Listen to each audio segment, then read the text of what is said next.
வேண்டும் வரங்களை அருளும் நவராத்திரி தின வாழ்த்துக்கள். இது நவவீத நவராத்திரி, co-sponsored by ஃப்ரேர் இன்டர்நேஷனல் அண்ட் RMKV நேச்சுரல்ஸ்.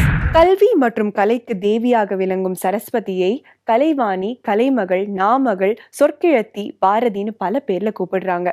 மாணிக்கை வீணை ஏந்தும் மாதேவி கலைவாணி அப்படின்ற பாட்டை நவரத்ன மாளிகால நமக்காக பாட வராங்க லதா கிருஷ்ணா மற்றும் மதுமிதா.